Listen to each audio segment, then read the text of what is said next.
What's going on, family?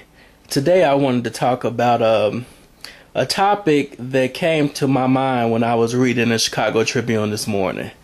And I'm going to start off with these scriptures, which are taken from the Holy Bible, King James Version. Proverbs 22:6. Train up a child in the way he should go, and he will not depart from it when he's old.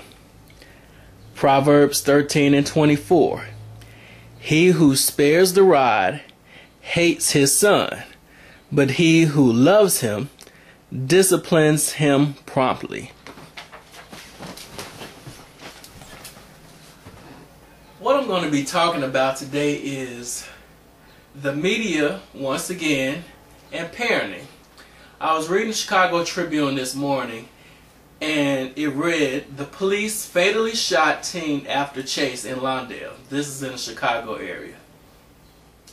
And immediately, these things came to me. I can't do anything with them. He or she is too bad. I'm feeding him or her and housing them, so it's your job to teach them. I can't wait until school starts back so these kids can get out of my house. Now you may be saying, well, what are these things? These are all things that I've heard out of the mouth of parents personally, because I work in the schooling system. And not to say that this parent of this child said any of these things, but I want to bring to the forefront the whole parenting style in this new age. You know, I think it's a really sad thing when the newspapers and the news broadcasts automatically link a child that's been killed or hurt to a public school system. I think it's a bad thing when there is no accountability at home.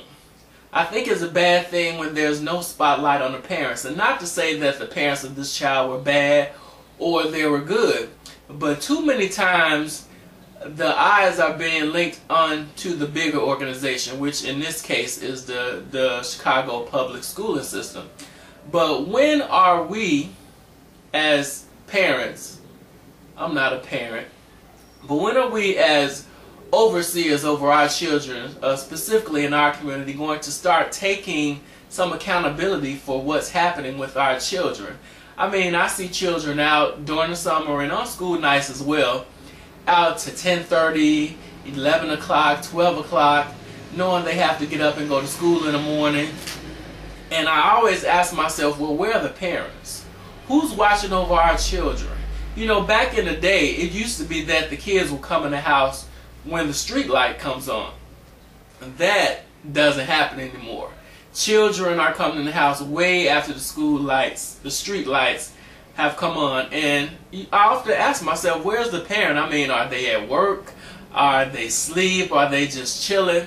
Why is this child allowed to stay out late at night? And I brought these scriptures forth because, you know, the Word of God, because I am a Christian. It says that he who spares the rod hates his son, but he who disciplines him loves him. To me, that's saying that children need discipline. Children need structure. But so many times parents put their children on the back burner because they feel that they've traded in their time because they've had children early. And so they want to recapture some of those time. Number one, once you have children, you're supposed to go on the back burner. They're at the forefront. And I listed some of these things earlier in the video because I often ask myself, how could a parent say these type of things to somebody else, another adult that is not related to them? I mean, what kind of parent tells a school personnel that mothers could raise 5 or 6 kids even after the father had, I can't do anything with my children? Number one, they're your children. Number two, they didn't ask to come into this world. Number three, I would be ashamed to let anybody know that I've lost control over children that I've chose to make with somebody else. When are we going to learn? How many more children have to be killed before we wake up? It used to be that when the gangs were trying to recruit the kids, that mothers and fathers alike would fight the gangs. that they would rather die than see their children in gangs and drugs. It used to be a time when single mothers could raise 5 or 6 kids even after the father had walked out on the family, and those kids stayed in line, and she didn't make an excuse of why they were out of control. It used to be that daddy would work a minimum wage job and hustle on the side to provide for his family. Where have those days went? Where are the parents of yesteryear? And not to take away from any of the parents that are doing what they're supposed to do, but it's far too many people that have left parenting up to the teachers in the classroom, that have left the parenting up to the government.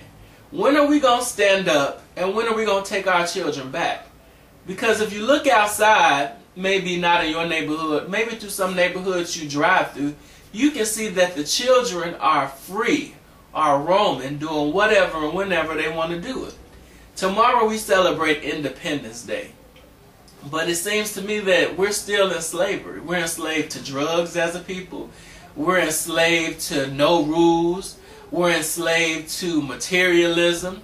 We're enslaved to anything. So if tomorrow's the 4th of July and we're enslaved to so many things, and our children and our families are suffering for so many things, are we truly free? I want you to leave me some feedback, because this is another thing that we need to talk about, and that's not going to change unless we do something to change it. So what can we as people, number one, as a community, as a black community, as a Hispanic community, whatever community that you're in, what can we do to win our children back? What can we do to change the parenting style back to the way it was, where so many of our children weren't being killed, when so many of our children weren't raising themselves? So that's my question to you, my viewer. What can we do to help save our children so that the newspapers and the television are saying another Chicago public school child was killed, as if Chicago public schools is the parent? This is my video. Hit me back with some feedback, and I'll see you next time.